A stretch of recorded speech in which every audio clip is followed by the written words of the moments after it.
Bismillahirrahmanirrahim. Innal hamdalillah nahmaduhu wa nasta'inuhu wa nastaghfiruh wa na'udzu billahi min shururi anfusina wa min sayyiati a'malina. من يهده الله فلا مضل له ومن يضلل فلا هادي له وأشهد أن لا إله إلا الله وحده لا شريك له وأشهد أن محمدا عبده ورسوله. يا أيها الذين آمنوا اتقوا الله حق تقاته ولا تموتن إلا وأنتم مسلمون.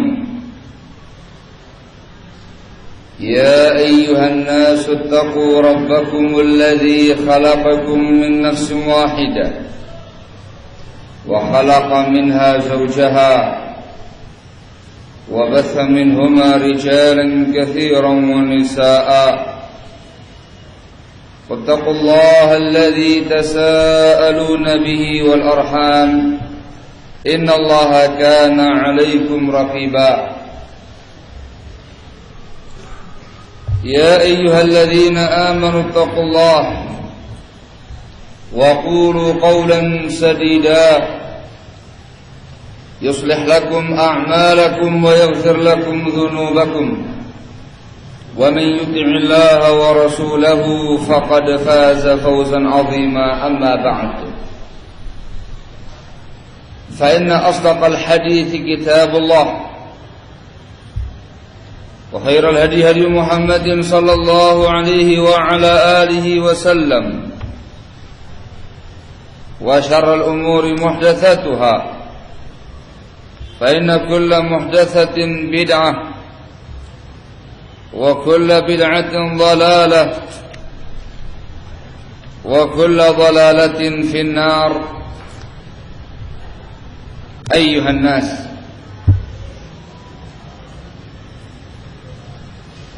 khonafidina azzakumullah, termasuk daripada rahmat Allah subhanahu wa ta'ala kepada hamba-hambanya,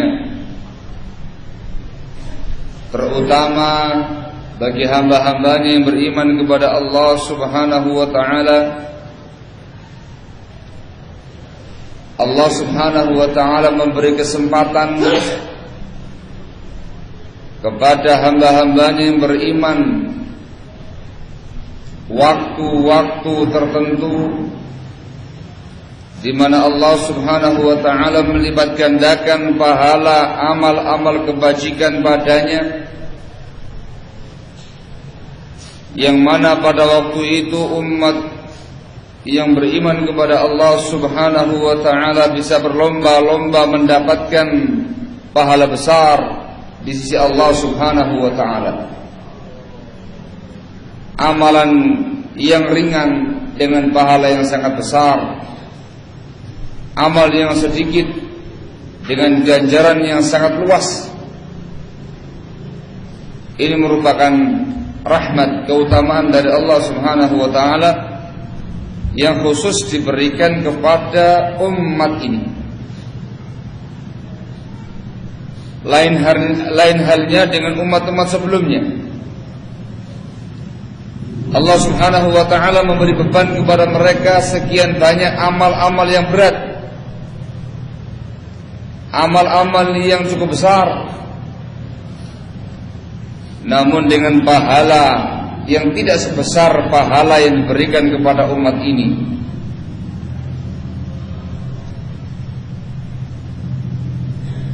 Dalam setahun, khonafidina azakumullah,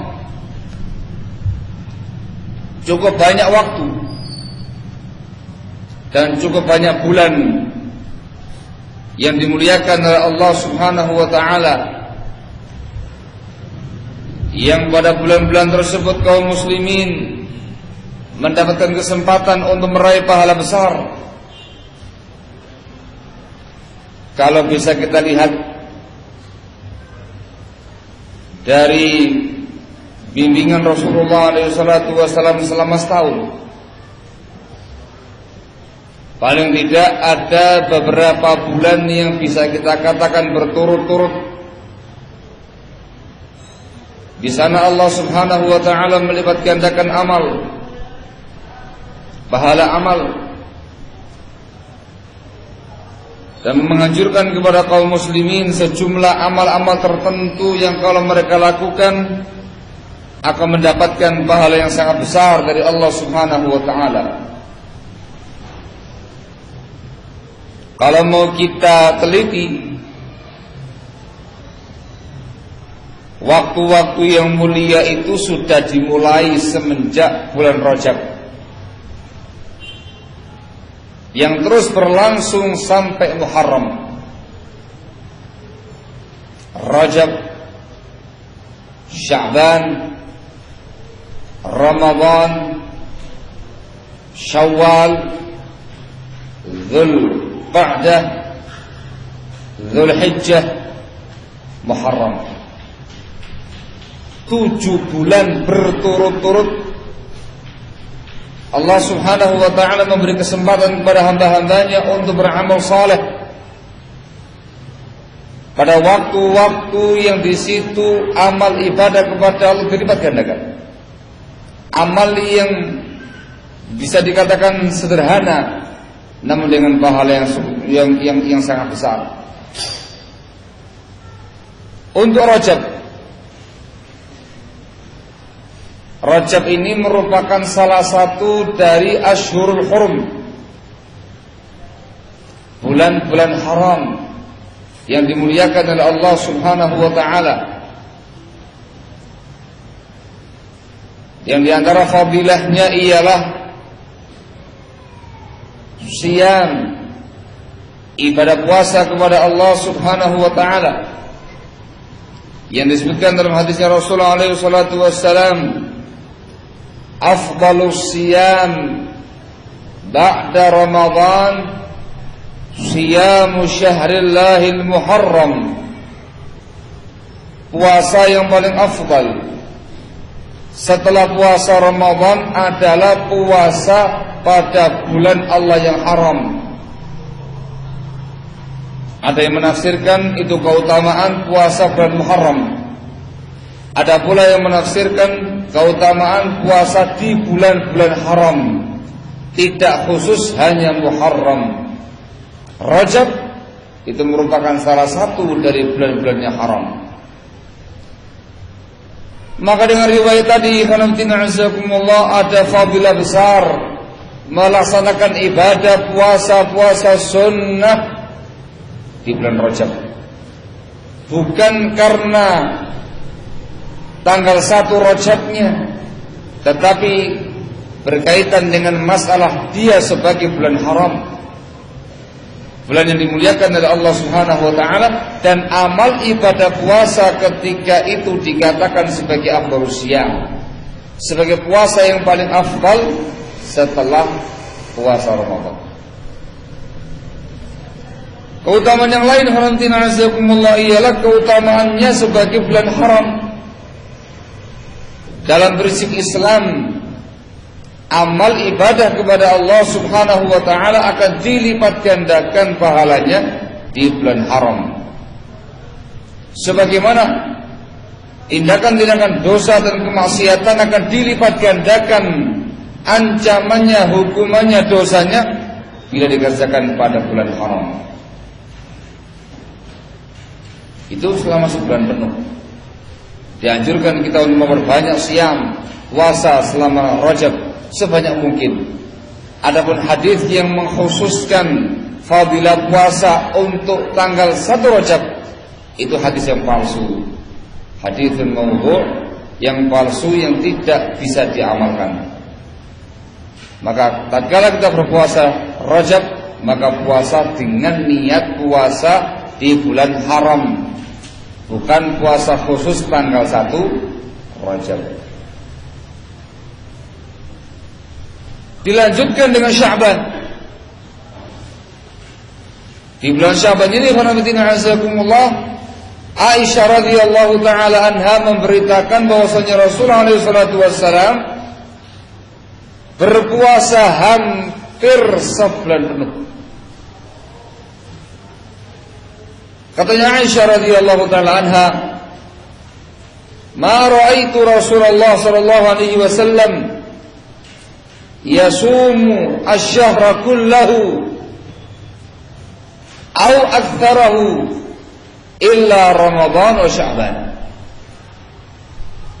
Aku tidak pernah melihat Rasulullah SAW berpuasa dalam satu bulan, puasa penuh sebulan atau puasa mayoritas di bulan tadi, melainkan Ramadan dan Sya'ban.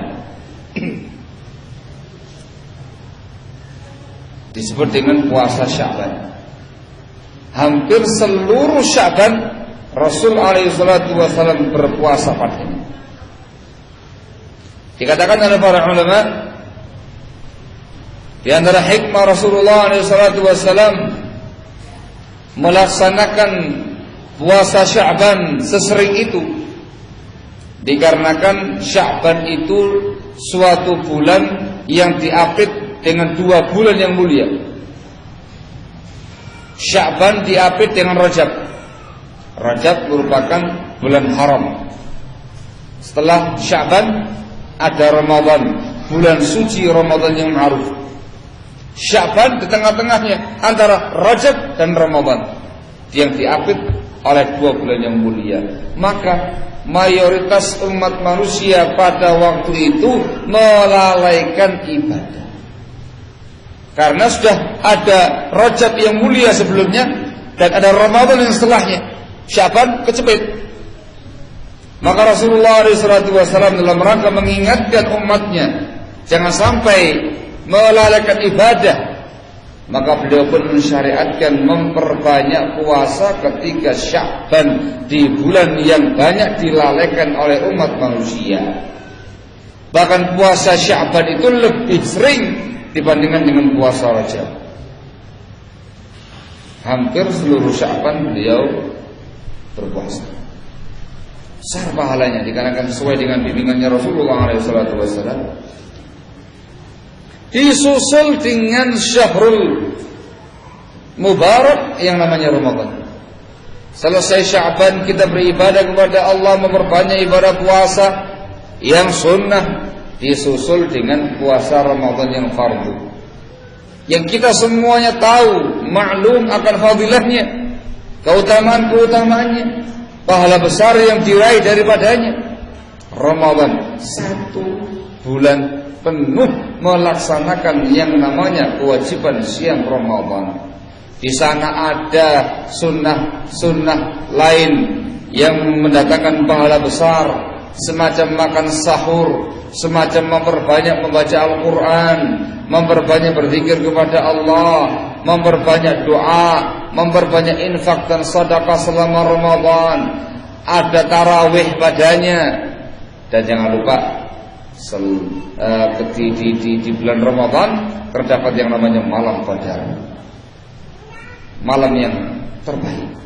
Bahkan dikatakan oleh para ulama kita, afdalul layali, malam-malam yang paling afdal ialah malam-malam 10 hari terakhir Ramadan. Dikatakan sebagai afdalul layali, malam yang paling afdal, dikarenakan padanya ada yang namanya Lailatul Qadar, malam Qadar. Lewat, berlalu yang namanya Ramadan, disusul lagi dengan yang namanya Syawal. Syawal ini masuk pada Asyhurul Hajj, bulan-bulan haji. Yang dikatakan dalam Al-Quranul Karim, Allah mengatakan dalam firman-Nya, Al-Hajju Asyhurun Ma'lumat. Haji itu adalah bulan-bulan yang maklum, yang tertentu, yaitu bulan Syawal, Dzulqa'dah, Dzulhijjah. Sehingga fadilah Syawal berkaitan dengan masalah fadilah haji. Di saat yang sama Ar-Rasul alaihi salatu wassalam juga menganjurkan kepada umatnya untuk berpuasa sunnah 6 hari Syawal. Disebutkan dalam Sahih Muslim dari hadis Abu Ayyub Al-Ansari radhiyallahu taala anhu, Rasulullah alaihi salatu wasallam pernah bersabda, "Man shama Ramadhana thumma atba'ahu 6 min Syawal faka'annama shama ad-dahr." Barang siapa yang puasa Ramadan lalu diikuti dengan puasa 6 hari Syawal, maka seolah dia puasa setahun penuh. Setahun penuh. Mereka mengatakan al-hasanatu bi 'ashri amsalha. Satu kebaikan diganjar 10 kali lipat. Kalau dia puasa Ramadan penuh ditambah dengan Syawal 6 hari, berarti 360 hari. Secara global itu merupakan jumlah tahun 360 sekian. Barakallahu fikum. Ini Syawal sudah termasuk bulan haji. Di saat yang sama dianjurkan oleh Rasulullah SAW untuk melaksanakan ibadah puasa Syawal yang lebih afdal berturut-turut setelah Id, tanggal 2, tanggal 3, tanggal 4, tanggal 5, tanggal 6, diakhiri dengan tanggal 7 Syawal, selesai. Afdal. Boleh berturut-turut, boleh berpencar-pencar, yang penting 6 hari Syawal. Dan afdalnya ketika sudah menyelesaikan Ramadan. Bagi yang punya hutang puasa Ramadan, diselesaikan terlebih dahulu puasa qadha-nya. Qadha Ramadan, baru kemudian setelah itu diteruskan dengan 6 hari Syawal. Dikecualikan barakallahu fikum kalau nggak memungkinkan qadha, maka didahulukan Syawal, sebab mengqadha Ramadan waktunya panjang sampai pada Ramadan yang berikutnya dan yang berikutnya. Di Syawal lewat ya. Syawal lewat. Siapa yang belum puasa Syawal kemarin? Doa senyum. Siapa yang belum puasa Syawal kemarin? Oh, nampaknya sudah puasa Syawal semuanya. Alhamdulillah. Karena senyumnya manis-manis. Kalau yang belum puasa Syawal, Allahul musta'an, harus diagendakan tahun depan kalau masih umur panjang. Jangan dilewatkan. Itu merupakan amal yang sangat besar. Disusul lagi dengan yang namanya Dzulqa'dah. Dzulqa'dah ini juga merupakan Ashhurul Hajj, bulan-bulan haji. Al-Hajju Ashhurul Ma'lumat. Di saat yang sama Dzulqa'dah itu termasuk bulan haram. Tadi Rajab, sekarang Dzulqa'dah. Bulan haram itu karantina azakumullah ada 4 bulan. Minha arba'atun hurum, kata Allah. Dari 12 bulan dalam setahun, 4 diantaranya adalah bulan haram. Yang dikatakan oleh Rasulullah SAW, Thalathun mutawaliyat, 3 bulan yang berturut-turut, Dzulqa'dah, Dzulhijjah, dan Muharram. Dan yang keempat, wa Rajabun baina Jumada wa Sya'ban. Rajab yang diapit oleh Jumada dan Sya'ban. Maka Dzulqa'dah itu merupakan awal bulan haram. Maka dia memiliki fadilah yang sama dengan Rajab. Dianjurkan memperbanyak puasa padanya. Amal ibadah dilipat gandakan padanya. Amal kejelekan pun dilipat gandakan dosa padanya. Di sisi yang lain termasuk bulan haji. Di antara fadilah Dzulqa'dah karena tina'azakumullah ialah bahwasanya semua umrah, perhatikan di sini, semua umrah yang dilakukan oleh Rasulullah SAW semasa hidupnya itu pada bulan Dzulqa'dah. Rasul selama hidupnya umrahnya 4 kali, haji sekali.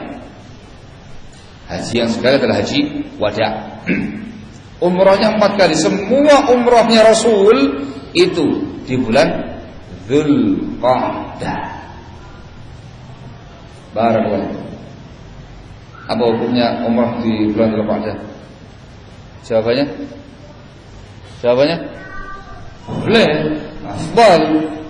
Dikarenakan Rasulullah SAW umrah di Dzulqa'dah, berangkat umrah di Dzulqa'dah pulang lagi. Itu kalau umrah saja. Tapi kalau disertai dengan haji sekalian, berangkat untuk ibadah haji dengan tamattu', dia umrah terlebih dahulu di bulan Dzulqa'dah, lalu kemudian dia menanti masa-masa manasik haji di bulan Dzulhijjah. Afdal. Jadi yang pergi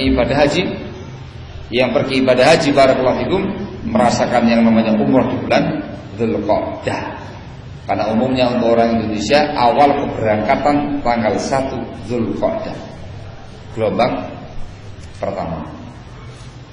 Ya, sehingga dikasih kesempatan untuk bisa tamattu' umrah dulu, tayyib di bulan Dzulqa'dah, kemudian tahallul, kemudian menanti manasik hajinya tanggal 8 Dzulhijjah sampai akhirnya.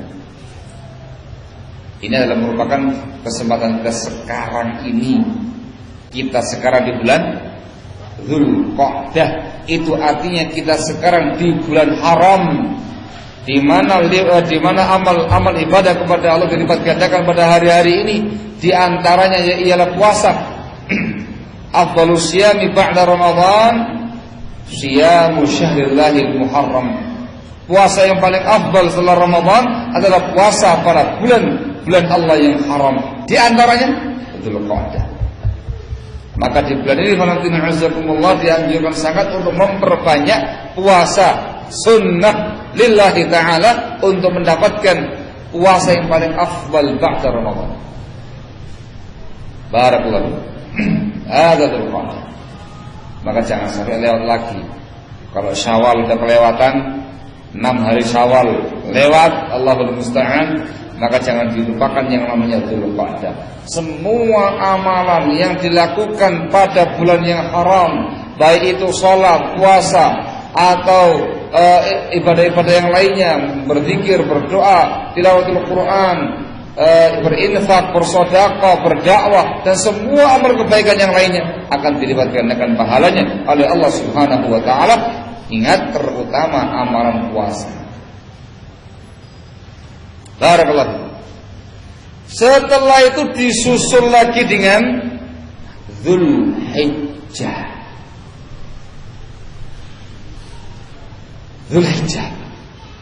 Pada Dzulhijjah ini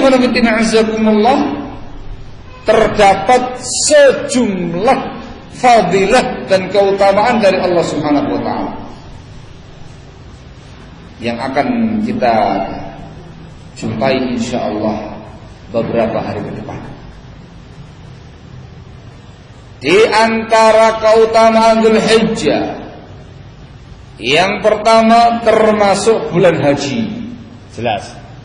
Bahkan yang namanya manasik haji itu dilakukan di bulan Dzulhijjah, dari mulai tanggal 8 Dzulhijjah Yaum Tarwiyah sampai tanggal 13 Dzulhijjah Nafar Tsani.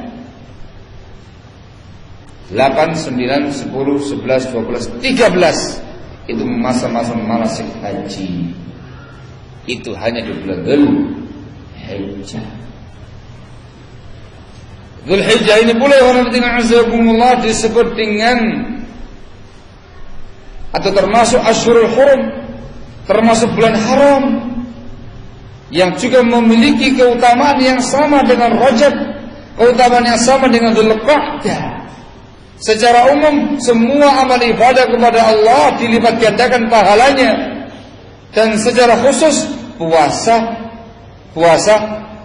dengan niat puasa di bulan haram. Di bulan haram.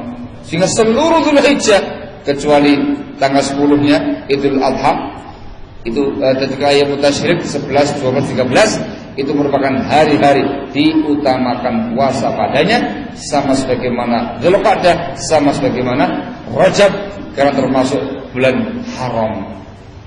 Begitu pula amal-amal ibadah yang lainnya. untuk Dzulhijjah ada keutamaan lainnya khusus untuknya. Disebutkan dalam Sahih Bukhari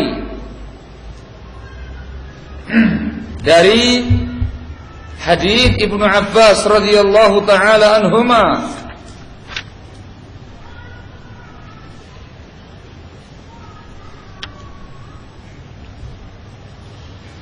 Rasulullah sallallahu alaihi wa ala alihi wasallam bersabda, "Ma min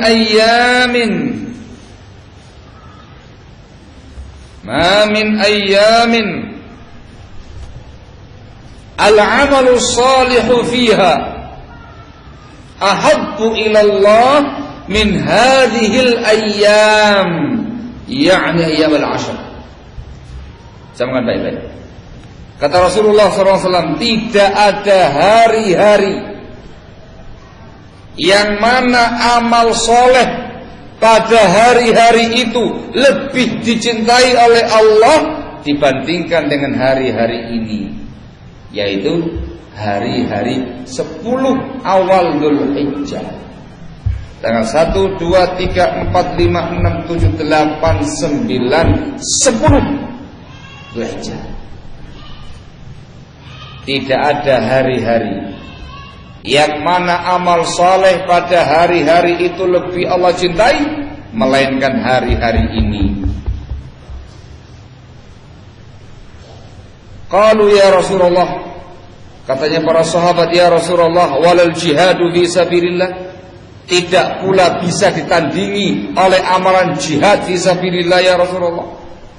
Jihad kalah, lebih afdal beramal di 10 pertama Dzulhijjah daripada jihad. Beliau mengatakan walal jihad fi sabilillah, tidak bisa ditandingi oleh amalan jihad fi sabilillah illa rajulun kharaja bi nafsihi wa malih thumma lam yarji' min dzalika bi syai', kecuali seseorang yang keluar rumah dengan jiwa raganya, dengan hartanya untuk berjihad, kemudian tidak membawa pulang sedikit pun dari itu semua, nggak baik lagi, nyawanya nggak baik lagi, alias mati, hartanya habis untuk kepentingan jihad fi sabilillah. Intah. Dalam riwayat ini kita perhatikan, Rasulullah SAW memberitakan bahwasanya amal soleh, apapun bentuk amal soleh tadi, ketika dilakukan pada 10 hari pertama Dzulhijjah, itu menjadi amalan yang paling Allah cintai, amal yang paling agung, amal yang paling besar fadilahnya. Apapun amal soleh yang anda kerjakan ketika itu, bahkan fadilahnya, keutamaannya lebih besar daripada jihad fi sabilillah. Padahal yang namanya amalan jihad itu amal yang paling besar, puncak amal Islam. Rasul mengatakan wa darwatu sanamil islamil jihad, puncak amal Islam adalah jihad fi sabilillah. Orang yang mati dalam jihad dikatakan mati syahid, surga jaminannya. Orang yang berjihad dapat 2 keutamaan, mungkin dia pulang dengan ghanimah, rampasan perang dengan kemenangan, atau dia mati dengan mati syahid. Jihad perkara yang sangat ma'ruf. Ternyata amal saleh yang dikerjakan pada 10 hari pertama Dzulhijjah, fadilahnya, keutamaannya lebih besar dibandingkan dengan jihad. Hanya satu yang bisa menandingi orang yang berjihad dengan jiwa raganya, dengan hartanya, kemudian tidak ada yang balik, mati fi sabilillah, hartanya ludes fi sabilillah. Hanya itu. Dalam keadaan di zaman kita sekarang ini belum ada yang namanya bendera jihad yang sah. Maka untuk zaman kita sekarang ini, amalan soleh di 10 hari pertama Dzulhijjah tidak ada yang bisa menandingi fadilahnya. Karena nggak ada jihad sekarang ini. Barakallahu. Dan itu dikatakan oleh para ulama meliputi semua bentuk amalan. Walaupun amalnya itu kecil, sederhana, yang secara fadilahnya kurang besar, amalnya kecil, tetapi ketika dikerjakan pada 10 hari yang pertama Dzulhijjah, itu berubah menjadi amal yang paling afdal, amal yang paling Allah cintai. Walaupun sebelumnya di hari-hari yang lain tidak seberapa pahalanya, tapi ketika itu menjadi amal yang paling afdal.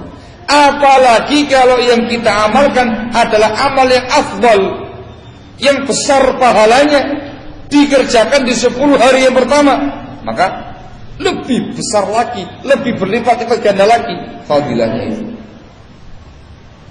Luar biasa. Ibadah kita yang rutin dari mulai sholat kita, fardu, qabliyah, ba'diyah, sholat-sholat yang lainnya, zikir yang kita panjatkan kepada Allah, doa yang kita panjatkan kepada Allah, tilawatul Quran, thalabul ilmi, dakwah ilallah, amar ma'ruf nahi munkar, infak dan sedekah, baca Al-Quran, dan semua bentuk amal-amal yang lainnya, ketika kita kerjakan di 10 hari pertama Dzulhijjah, luar biasa fadilahnya. Semua dikatakan amal yang paling Allah cintai. Tidak ada yang mampu menandingi fadilahnya. Barakallahu. Itu umum. Itu umum. Umum barakallahu. Di antara yang lebih dianjurkan ialah asyam, puasa.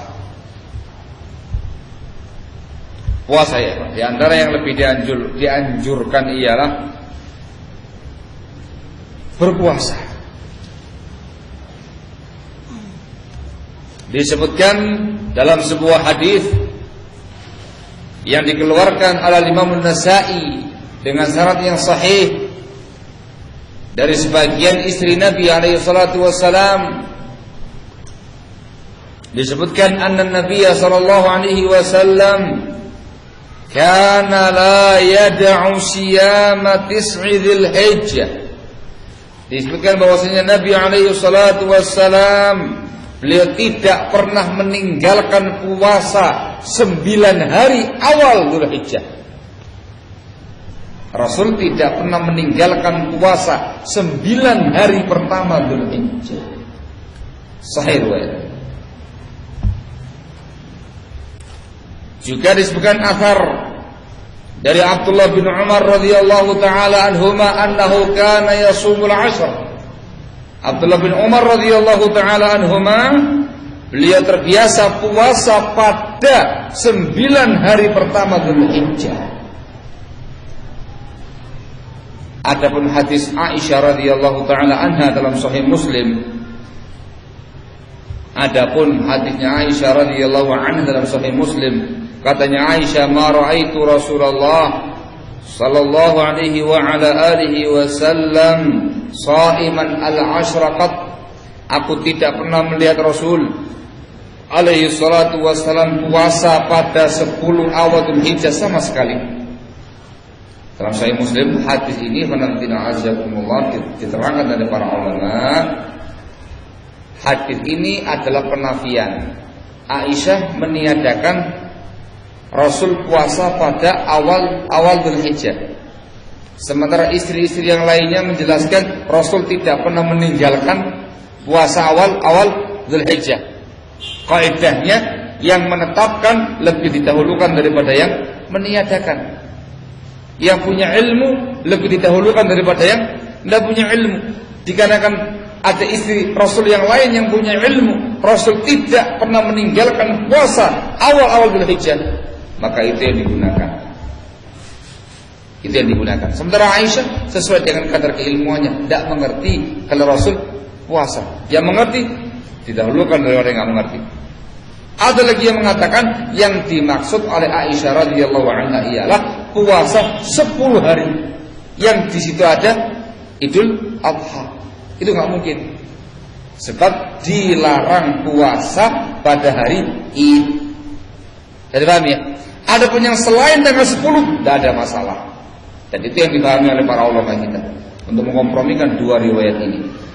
Maka ringkasnya yang dimaksud dengan riwayat ini adalah anjuran puasa 9 hari awal Dzulhijjah. 1, 2, 3, 4, 5, 6, 7, 8, 9. Adapun tanggal 10-nya pada waktu Idul Adha tidak boleh berpuasa.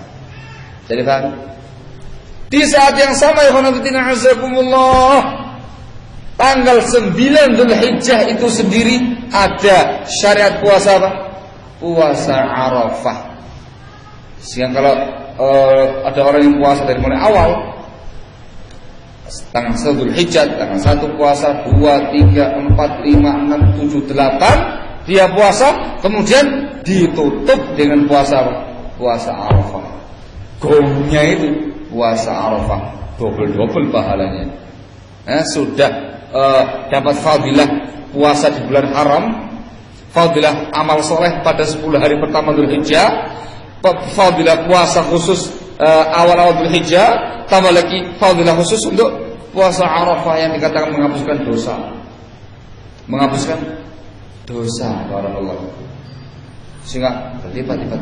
Apalagi kalau Arafahnya pas hari Senin atau hari Kamis, gabungkan sekalian dengan niat Senin atau niat Kamisnya, double pahalanya, berlipat-lipat ganda, barakallahu fikum. Hadza huwa. Kemudian tanggal 10-nya Idul Adha. Naam. Ini di antara amal khusus yang dianjurkan selama 10 awal Dzulhijjah. Amalan yang lain yang juga dianjurkan di malam azakumullah ialah qiyamul lail, qiyamul layalil 'ashr.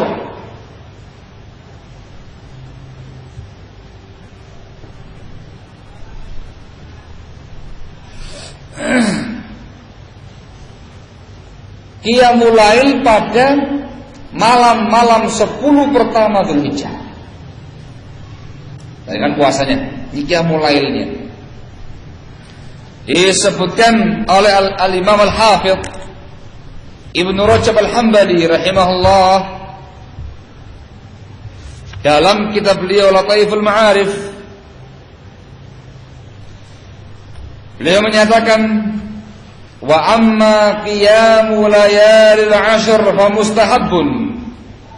Adapun qiyamul lail pada malam-malam 10 awal Dzulhijjah itu sangat dianjurkan. Apakah ada hadis khusus yang menjelaskan tentang masalah ini?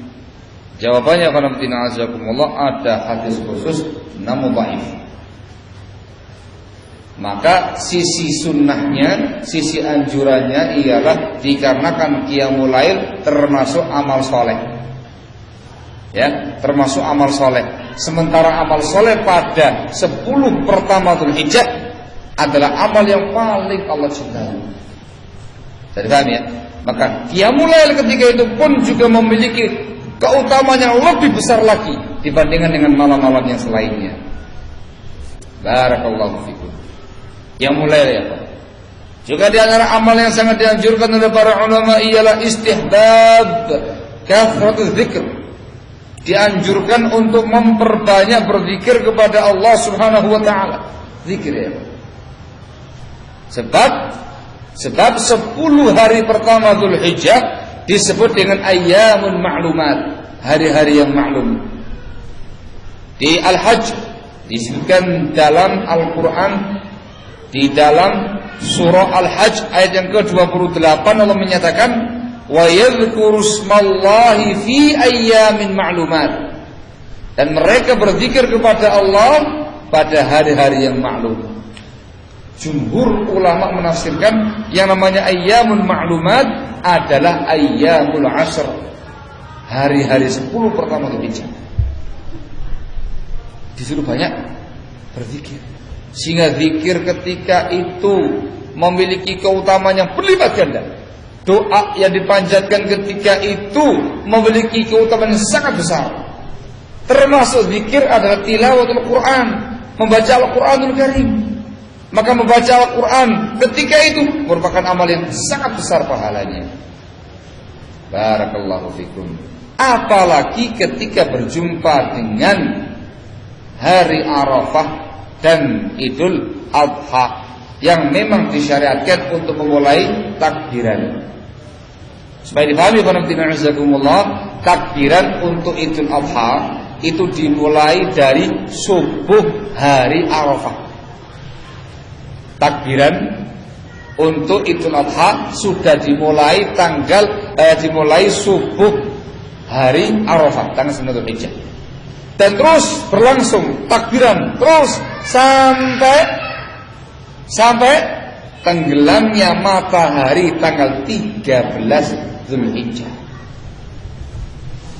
5 hari berturut-turut. Ya, takbiran dimulai dari subuh hari Arafah terus berlanjut sampai tenggelamnya matahari tanggal 13 Dzulhijjah. Takbiran terus. Selesai sholat takbiran, di pasar takbiran, di rumah sakit takbiran, di rumah takbiran, di mana-mana takbiran. Sehingga di mana-mana ada suara gema dan gemuruh takbir. Di mana-mana. Lagi istirahat di rumah, la ilaha illallah, Allahu akbar. Lagi di pasar belanja, Allahu akbar, Allahu akbar, Allahu akbar. Berapa nih Pak? Ini. Allahu akbar. Sebagaimana yang dihafalkan oleh para sahabat radhiyallahu anhum ajma'in. Mereka zaman dahulu karena ketika ayyamut tasyrik di Mina, ketika di Mina mereka haji pada hari tasyrik tanggal 11, 12, 13 Dzulhijjah di Mina, itu mereka hebohkan Mina dengan takbir. Mina bergema dengan suara takbir. Di jalan-jalan mereka takbir, di kemah-kemah mereka takbir, di semua tempat mereka bertakbir. Sehingga Mina bergema dengan suara takbir. Dulu zamannya para sahabat. Zaman sekarang ini Alhamdulillah hatta jamaah haji di Mina ta'awna dengan suara takbir. Ya sebagian kemah takbiran sejenak. Selebihnya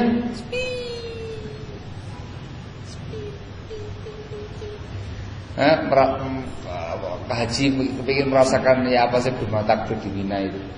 Ya ada takbir itu. Selesai mereka melempar Jumratul Aqabah, tayyib, melepaskan pakaian ihramnya ganti pakaian biasa, menyelesaikan ifadah, sudah. Pekerjaan kan cuma melempar jumrah. Tanggal 11, 12, kalau ingin ditunda 13, pekerjaannya hanya melempar jumrah. Ba'da zuhur melempar jumrah Aqabah, Jumratul Wusta, Al-Ula, Wusta, Aqabah, selesai. Selebihnya di kemah. Mestinya itu diisi dengan takbiran. Sepi dari takbir.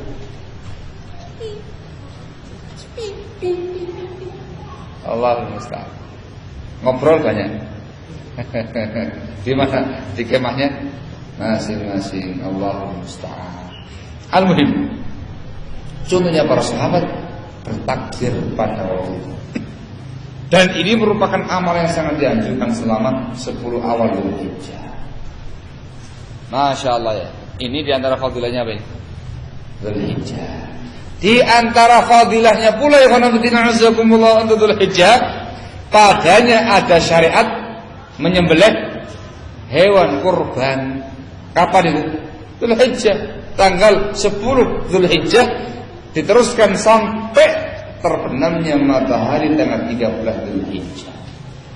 Samping puasa Arafah juga ada Idul Adha.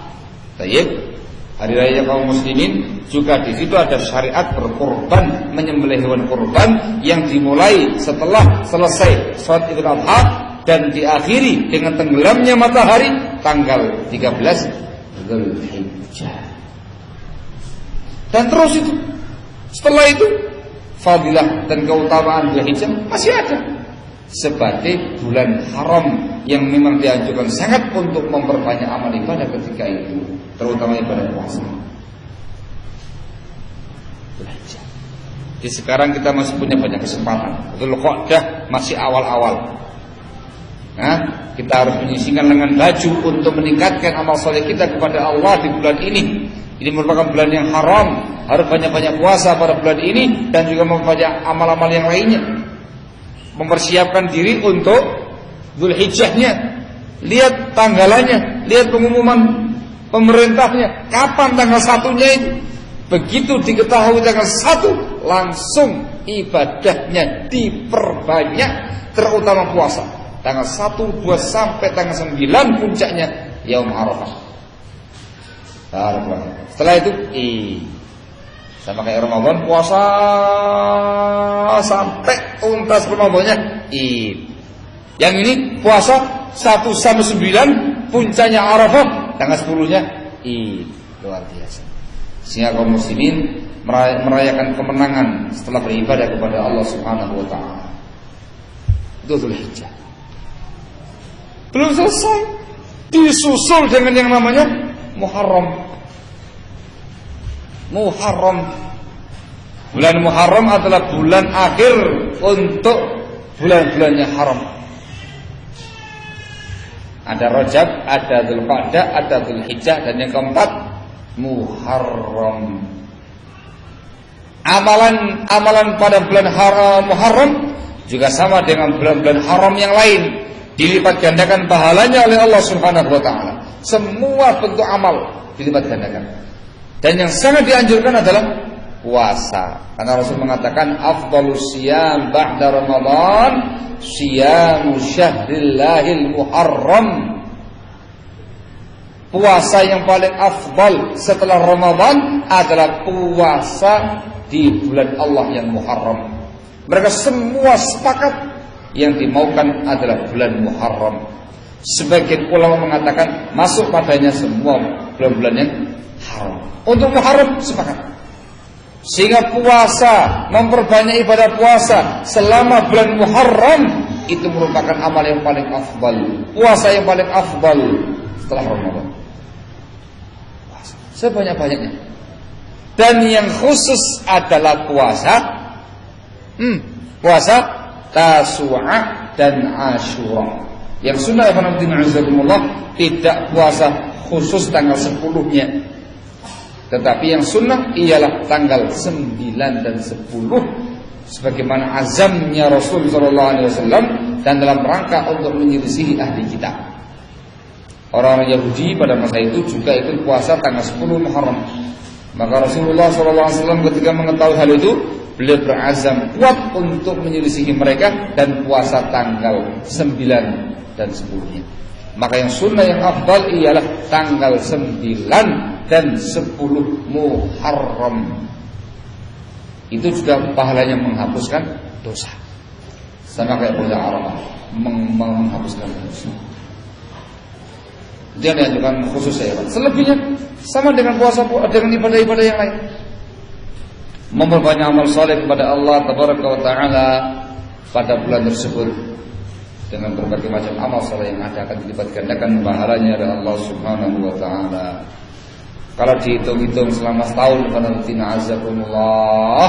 bulan-bulan yang penuh dengan keutamaan lebih banyak daripada yang tidak. Rajab, Sya'ban, Ramadan, Syawal, Dzulqa'dah, Dzulhijjah, Muharram, 7 bulan. Berapa sisanya? 5. Kalau yang 5 ini tidak ada riwayat khusus yang menjelaskan amal khusus dengan fadilah khusus. 5 itu apa saja? Safar, Rabiul Awal, Rabiul Tsani, Jumadil Awal, Jumadil Tsani. Terus enggak beramal begitu. Sebagaimana ibadah-ibadah yang lainnya normal, ibadah kepada Allah Subhanahu wa taala. Baik, juga dengan puasa yang normal, ada puasa Senin Kamis, ada puasa 3 hari dalam sebulan, ada puasa Daud. Dan semua amal ibadah yang lain normal. Tapi maksudnya pada 7 bulan yang mulia tadi dilipat gandakan lebih daripada yang lainnya. Karena itu merupakan rahmat Islam, merupakan rahmat Allah untuk ahli Islam. Diberi kesempatan sebanyak itu untuk meraih pahala dan menambah pundi-pundi pahala dari Allah Subhanahu wa Ta'ala. Amalnya sedikit, pahalanya besar. Lain dengan orang dahulu, amalannya berat, pahalanya nggak seberapa. Bayangkan umat Islam dikasih satu malam namanya malam Qadar. Dikatakan khairun min alfi syahr. Lebih baik daripada 1000 bulan. Satu malam itu 1000 bulan. Mereka dahulu harus beramal luar biasa untuk mendapatkan pahala semisal dengan malam Qadar. Itulah Islam. Sangat-sangat rahmah. Itulah Allah Subhanahu wa taala, zat yang maha rahmah. Itulah Rasulullah SAW, Nabiur Rahmah, Nabi yang menebarkan kasih sayang kepada umatnya, memberi kesempatan yang sangat banyak dan sangat luas kepada kaum muslimin untuk memperbanyak amal saleh kepada Allah. Dikasih kesempatan waktu-waktu yang mulia untuk menambah pahala yang sangat besar pada waktu-waktu tersebut. Itu baru waktu secara umum. Belum lagi waktu-waktu yang normal sebagaimana biasa, waktu yang sangat mulia seperti ke malam terakhir, waktu yang sangat mulia. Waktu makbulnya doa antara adzan dan iqamah, ketika sujud, ketika hujan, ketika safar dan segala macamnya. Banyak waktu-waktu yang mulia. Belum lagi tempat-tempat yang mulia, masjid, tempat yang mulia, tanah suci Makkah, Madinah, Masjidil Haram, Nabawi, Masjidil Aqsa, tempat yang mulia. Apalagi kalau berkumpul pada seseorang semuanya tadi sudah berada di tanah suci pada bulan yang suci, sedang melaksanakan ibadah yang suci di masjid yang suci dengan hati yang suci. Masya Allah, itu merupakan cita kita semua pihak. Ya Pak ya, ingin apa enggak? Nggak kepingin? Wah, dicurigai nggak kepingin ya Pak. Semua pasti akan kepingin ada kesempatan untuk berangkat ibadah haji. Entah gelombang pertama atau gelombang yang kedua. Dzulqa'dah, Dzulhijjah di sana termasuk bulan haram, memiliki amal-amal yang sangat besar. Kita di tanah suci yang haram, di Masjid Nabawi atau Masjidil Haram, di bulan haram, di tempat yang haram, Masya Allah. Itu saat yang luar biasa untuk menambah budi pahala kita, amal-amal kita kepada Allah Subhanahu wa taala. Barakallahu. Namun bukan berarti yang nggak berhaji nggak bisa berbuat apa-apa. Dikarenakan fadilahnya berlaku untuk masa dan zaman. Maka ya khonamtina azakumullah, mestinya kita sebagai seorang muslim memperhatikan hal yang semacam ini. Memperhatikan musim-musim, masa-masa, waktu-waktu yang perlu dengan fadilah. Jangan pandai-pandai planning pekerjaan, waktu-waktu prospek pekerjaan saja, atau waktu-waktu untuk bisa menaikkan karirnya atau jabatannya. Duniawi itu perkara yang sudah selesai urusannya, dibagi oleh Allah Subhanahu wa taala. Atau mau kerja 24 jam non-stop, mau kerja 1 jam, mau kerja 5 jam, podo air segini. Ya sama aja, segitu-gitu aja. Tapi terkait dengan masalah ibadah kepada Allah, tidak. Sesuatu yang berkaitan dengan syariat Allah Subhanahu wa taala. Maka ya Allah, sing-singan dengan maju. Kita sekarang ini di pertengahan bulan-bulan yang mulia, Dzulqa'dah. Kita masih punya kesempatan Dzulqa'dah, punya waktu Dzulhijjah, dan kesempatan terakhir bulan Muharram. Maka disematkan,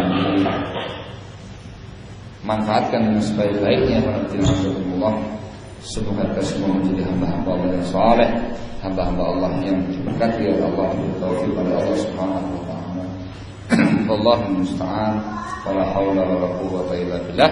Terutama bulan sekarang dan bulan yang akan kita hadapi besok, bulan Dzulhijjah. Yang terpenting adalah 10 pertama Dzulhijjah. Itu menjadi planning utama kita untuk meraih pahala sebanyak-banyaknya. Hari-hari yang paling mulia itu hari-hari 10 pertama Dzulhijjah. Malam-malam yang paling mulia itu malam-malam 10 hari terakhir Ramadan. Barakallahu. Wallahu ta'ala alam bisawab. Wallahu ta'ala alam bisawab. Ini sebagian yang mungkin bisa saya sampaikan. Mudah-mudahan bisa menjadi motivasi kita semua untuk semakin meningkatkan ibadah kita kepada Allah. Yang namanya ibadah, semua bentuk ibadah, ucapan dan perbuatan yang lahir, yang batin, yang dicintai oleh Allah dan diridhai oleh Allah Subhanahu wa taala, itu yang namanya ibadah. Maka tingkatkan ibadah kita pada hari-hari seperti ini. Wallahu a'lam. Ada yang mau tanya, silakan. Ya mau nanya, tafadhal. Sesuai dengan tema lebih afdal. Di luar tema insyaallah enggak ada masalah selagi mudah dijawab.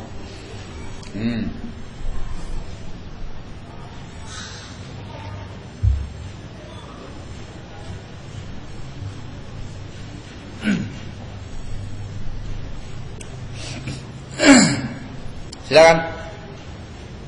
Jangan malu-malu. Ya.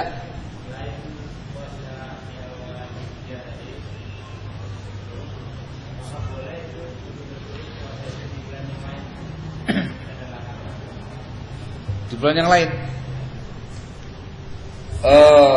Kalau di bulan yang lainnya harus dengan dalil. Seperti Syawal. Itu bisa berturut-turut tanggal 2 sampai tanggal 7 Syawal. Kayak sekarang ini berturut-turut tanggal 1 sampai tanggal 9. Atau bulan Sya'ban. Yang dicontohkan Rasul, beliau hampir puasa Sya'ban sepenuhnya. Itu bisa dikerjakan berturut-turut, bisa pula dengan pisah-pisah. Atau tadi puasa bulan-bulan haram sudah bisa. Selain itu tidak bisa, harus dengan nas dalil khusus dari Rasulullah SAW.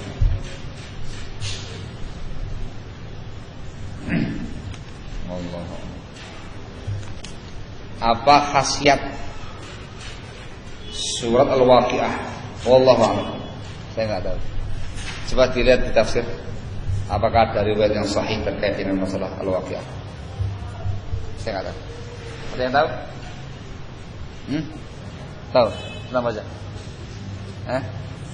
Khasiat Al-Waqiah. Wallahu a'lam. Saya nggak tahu. Yang saya ketahui tentang masalah keafdalan surat Al-Baqarah ada fadilahnya, Ali Imran ada fadilahnya, Al-Fatihah ada fadilahnya, Ayat Kursi ada fadilahnya, Al-Ikhlas, Al-Falaq, An-Nas ada fadilahnya. Apalagi? Nah itu. Al-Kahfi ada fadilahnya. Wes. Al-Mulk, ya Al-Mulk. Itu bisa masuk jin. As-Sajdah. Naam. Yang lainnya Allah harus dilihat. Artinya untuk mengetahui fadilah sebuah ayat atau fadilah sebuah surat itu harus dengan nas dalil ayat atau hadisnya Rasul sallallahu alaihi wasallam. Wallahu a'lam.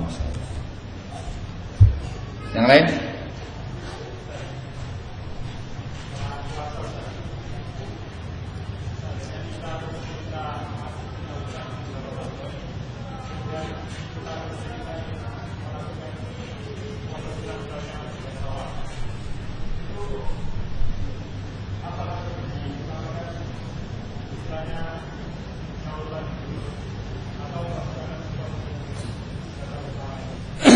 Barakallahu fikum. Nah, sesuai dengan zahir hadis yang disebutkan dalam Sahih Muslim, man shoma Ramadhana thumma atba'ahu sittan min Syawal, fa ka'annama shoma dahr. Barang siapa yang puasa Ramadan kemudian diikuti dengan 6 hari Syawal, maka seakan-akan puasa setahun. Zahir hadis ini menunjukkan bahwasanya yang lebih didahulukan adalah qadha. Mengqadha, nyaur hutang puasa Ramadan. Ketika memungkinkan membayar hutang puasa Ramadan terlebih dahulu dan ada waktu untuk menyelesaikan Syawal juga, maka qadha baru Syawal. Selesaikan Ramadan, hutang-hutangnya baru kemudian Syawal. Tapi kalau kemudian kondisi tidak memungkinkan untuk menggabungkan antara membayar puasa Ramadan dengan Syawal, sempit waktunya, maka didahulukan Syawalnya. Kalau sempit waktunya, didahulukan Syawalnya. Kenapa? Dikarenakan puasa Syawal terbatas waktu Syawal saja. Sementara membayar hutang puasa Ramadan, membayar puasa Ramadan itu panjang waktunya, bisa pada bulan-bulan yang lain. Sehingga yang lebih afdal qadha terus Syawal. Kalau nggak memungkinkan Syawal baru qadha. Ada lagi yang lain? Seperti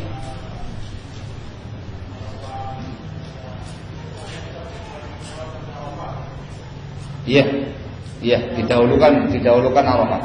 Itu kalau nggak mungkin kan menyelesaikan ya, ajak Arafah dulu. Dikarenakan kesempatan yang terbatas. Sementara qada itu luas para ulama. Tapi seorang muslim yang baik itu tidak santai-santai, berusaha maksimal untuk menyelesaikan tentang puasanya. Nah,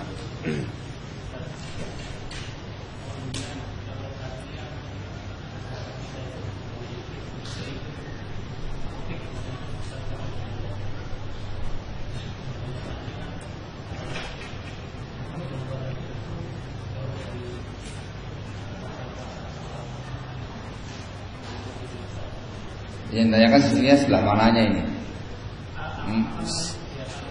Mudiknya, yang dibahas itu mudiknya atau syawalnya?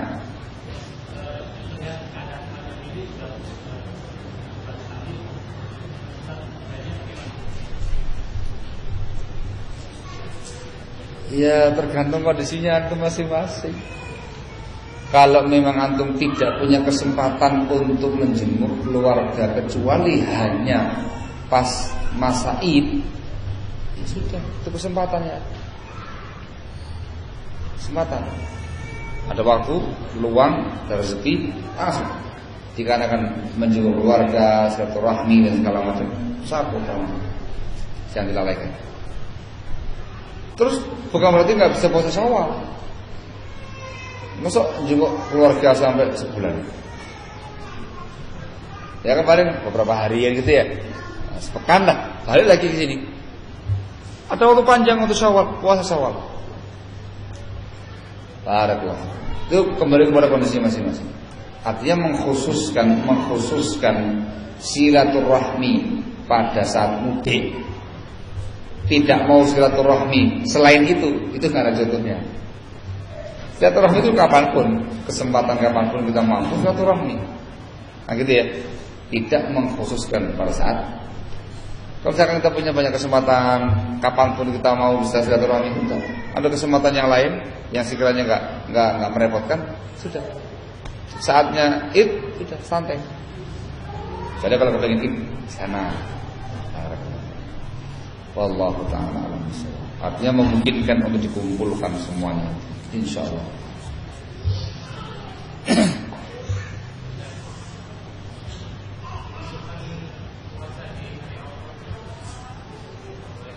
Ya boleh, tidak masalah. Tapi ya pahalanya itu. Artinya tidak harus tanggal 1 sampai tanggal 9. Tidak harus. Ketika kita hanya puasa tanggal 9 Dzulhijjah, Arafah saja, ya cukup kita dapat keutamaan Arafah. Tapi tidak mendapatkan keutamaan puasa dari mulai awal bulan. Pada paham ya?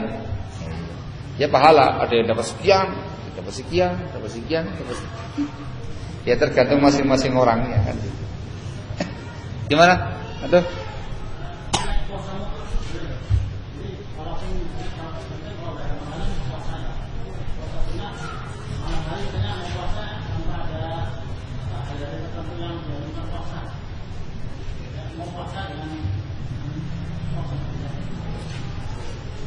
Ya namanya apa puasanya itu?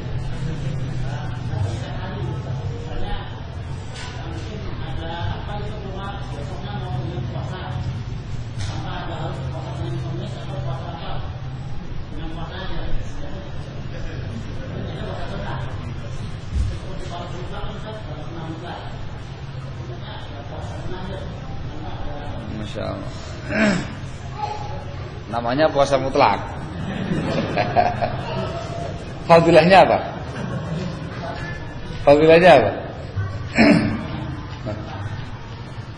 Itu ada pendapat sebagian ulama yang mengatakan demikian.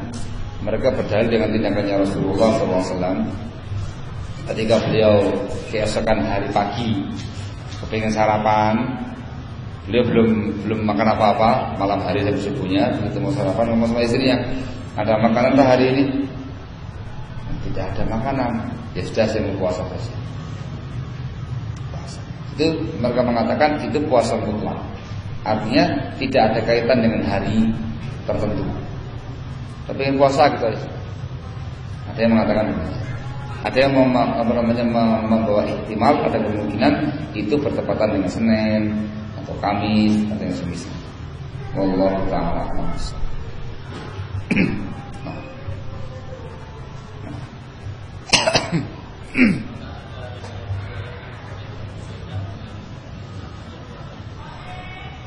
Puasa apa?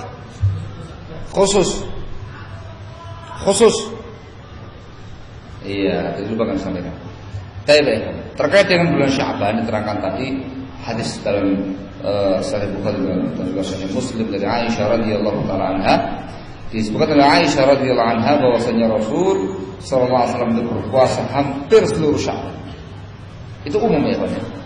Adapun mengkhususkan puasa pada tanggal 15 Sya'ban, khusus tanggal 15 puasa, khusus malam 15 Qiyamul Lail, ini hadisnya palsu. Hadisnya palsu, dihukumi palsu oleh para ulama ahli hadis. Sehingga nggak diamalkan. Kalau mengkhususkan tidak boleh. Tapi kalau dia puasa sebagaimana biasa, pas bertemu dengan pertengahan Sya'ban, nggak ada masalah. Lanjut puasanya. Yang dilarang adalah ritual khusus malam pertengahan Sya'ban dengan dia mulai dan segala macam, atau ritual khusus puasa khusus tanggal 15 Sya'ban. Ini yang palsu riwayatnya. Sehingga tidak diamalkan. Tidak diamalkan. Wallahu ta'ala a'lam bishawab. Yep. Ada buku yang khusus terkait dengan masalah itu. Kitab khusus yang membahas tentang masalah itu. Dan juga disinggung oleh Al-Hafidz Ibnu Rajab Al-Hambali rahimahullah dalam bukunya Lataiful Ma'arif terkait dengan masalah itu. Barakallahu fiikum. Begitu pula hadis yang melarang kita puasa setelah lewat pertengahan Sya'ban. Untuk melewati pertengahan Sya'ban tidak boleh puasa. Itu juga dhaif riwayatnya, mungkar riwayatnya. Wallahu a'lam. Gimana, Pak?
Apa yang ngasih?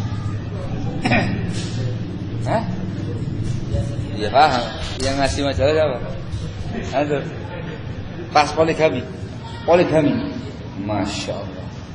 Gimana Pak? Jadi kalau yang kami ini jelas-jelas dijelaskan dari masa. Nah, dalam Islam itu poligami itu dihalalkan. Kemudian kami sendiri baca buku itu ya sendiri secara pribadi hatinya merasa tertarik ke sini. Ingin masalahnya poligami yang dihalalkan itu yang dengannya memenuhi syarat nanti dijelaskan. Kemudian kata yang kami tanyakan ini juga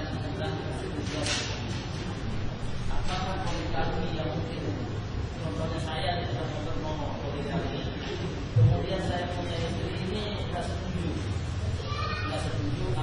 daripada saya ini saja tidak sudah kawin saya. Nah, hukumnya apakah halal atau haram?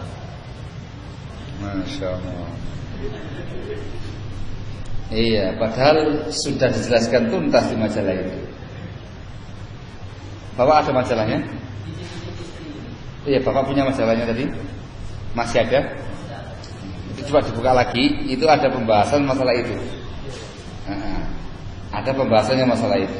Terkait dengan hukum syar'inya, tidak ada persyaratan izin istri, tidak ada persyaratan persetujuan istri. Itu secara hukum syar'inya halal. Tapi secara teori poligaminya yang indah begitu ya, nah yang masih mudah itu. Jadi yang harus dipahami baik-baik oleh para ikhwan sekalian yang suka poligami. Harakat itu yang ingin saya sampaikan kepada antum semua ya Pak. Ketika antum hendak dan punya azam kuat untuk berpoligami, hendaklah antum berpoligami seindah pernikahan pertama kali. Gimana Pak? Nah, ketika Anda menikah yang kali pertama, itu kan berbunga-bunga gitu ya, berbahagia, semua pihak berbahagia. Yang kitanya berbahagia, yang istri calon istri juga berbahagia, bapak kita, orang tua kita berbahagia, mertua kita juga berbahagia, semua berbahagia di hari bahagia pernikahannya kali pertama. Maka upayakan ketika Anda poligami juga dengan kondisi yang seperti itu. Kenapa saya nasihatkan demikian ya Pak? Dikarenakan di zaman kita sekarang ini kebolehan poligami itu sudah dikasih gambaran yang mengerikan oleh banyak pihak. Yang gitu Pak ya, bayangkan yang ngeri-ngeri lah, yang gimana begitu loh. Sehingga terutama untuk kaum wanita begitu mendengar kata-kata poligami itu kayak halilintar yang menyabar. Wah, luar biasa itu ya. Sehingga banyak menimbulkan perkara-perkara yang kurang baik. Sisi yang kedua, banyak orang yang praktek poligami dan menyalahgunakan poligami. Atas nama poligami padahal dia berbuat perkara-perkara yang kurang bagus, nggak sesuai dengan syariat. Maka yang saya inginkan di sini adalah hendaklah Anda berpoligami seindah menikah pertama kali. Ada yang mampu, ada yang siap, bismillah. Mudah-mudahan dikasih kemudahan oleh Allah Subhanahu wa taala. Kalau belum, jangan macam-macam. Jangan macam-macam. Rumah tangga yang indah dengan satu istri lebih bagus daripada rumah tangga yang amburadul dengan poligami. Barakallah. Gimana? Siap? Habis siap? Paham yang ada? Lebih baik Anda menikah dengan satu wanita tapi Anda bahagia. Lebih baik daripada Anda poligami dengan yang kedua, yang ketiga, yang keempat tapi Anda merana. Enak yang mana? Loh, kok diem aja? Enak yang mana? Oleh karena itulah saya katakan, kalau kepingin mau jawabannya yang banyak tapi bahagia, maka jadikanlah poligami seindah nikah pertama kali. Kalau antum mampu itu, insya Allah 4 istri semua bahagia, tidak ada masalah. Seindah pernikahan pertama. Itu yang semestinya harus diupayakan. Contohnya siapa? Nabi kita Muhammad SAW. Semuanya indah, gak ada yang gak indah pada beliau ya Pak. Nah, ada. Gitu Pak ya. Mudah-mudahan Bapak dikasih kelancaran, kemudahan bisa berpoligami dengan cara yang syar'i, gitu Pak ya. Dan seindah pernikahan yang pertama kali. Orang tua setuju, mertua setuju, istrinya setuju, semuanya lapang, ya, dapat istri yang solehah, yang sesuai dengan harapan, hidup bertiga, istri pertama, istri kedua, yang ketiga, yang keempat, semuanya mengaringi rumah tangga yang penuh dengan kebahagiaan. Semakin banyak istri, semakin banyak anak, semakin banyak rezeki dan banyak kebahagiaan. Itu yang dicari. Barakallahu fiikum. Mudah-mudahan berhasil dan sukses. Amin ya rabbal alamin. Barakallahu fiikum. Itu harus saya sampaikan kepada, dikarenakan tidak semudah yang antum bayangkan melangkah ke arah poligami. Semata-mata nikah lagi gampang. Sekarang sudah bisa. Ya Pak ya? Nah, itu sekarang juga bisa. Kalau semata-mata nikah, pertanggungjawabannya itu yang susah. Ada, sehingga tolong bikin langkah-langkah yang bagus, planning yang bagus, diatur yang baik, itu semuanya sudah indah, maju untuk poligami. Mudah-mudahan hasil. Jadi dibaca lagi majalahnya, itu panjang itu Pak, banyak sekali hukum-hukumnya, ketentuan-ketentuannya dan segala macam, banyak sekali. Baca dengan khidmat, dengan telaah yang bagus, diresapi. Semoga ada pintu dan jalan keluar untuk mendapatkan hal yang diinginkan. Barakallahu fiik. Nah, ada lagi yang lain?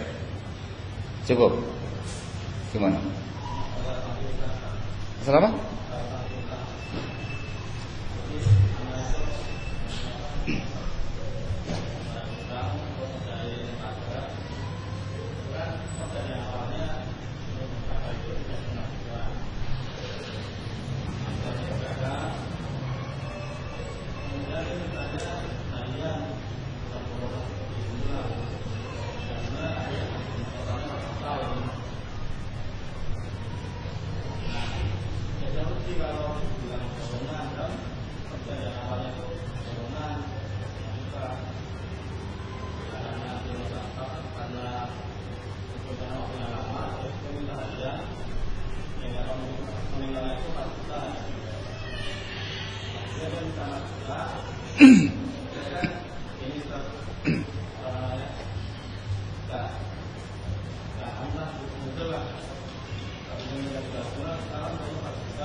Kenapa nggak diambil? Lupa atau?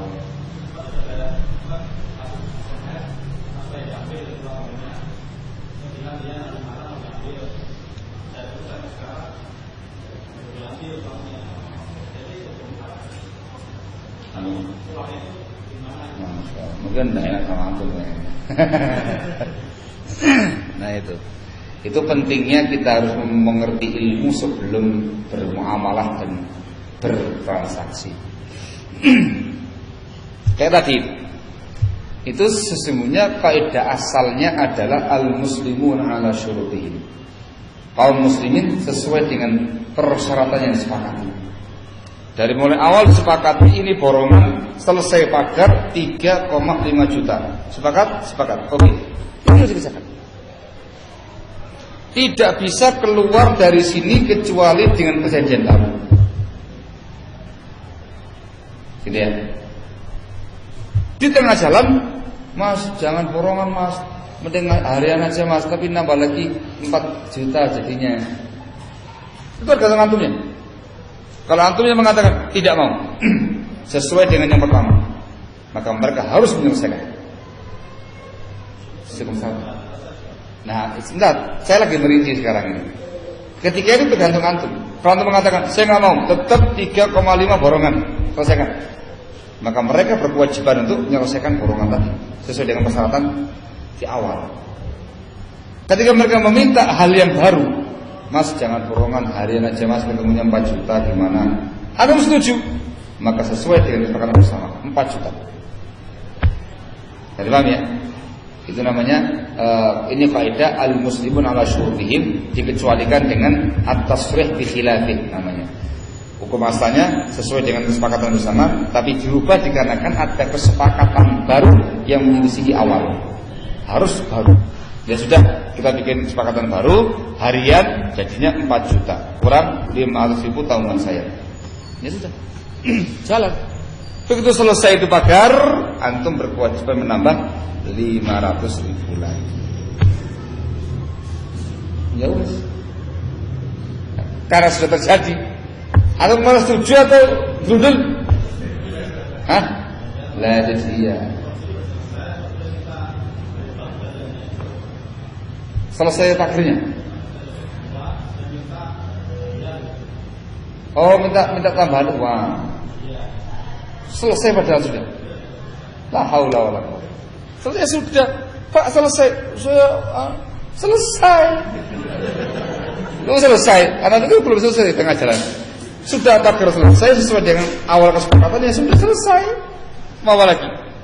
Minta tambahan lagi? Itu nggak bisa. Nggak bisa. Itu salah hukum syar'inya. Makanya mungkin ketika antum ya sudahlah nanti Bapak ya. Mungkin enggak enak di sana. Waduh, enggak enak itu. Lebih bagusnya SMS lagi. Pak, ini uangnya diambil. Atau memang sudah diikhlaskan saja.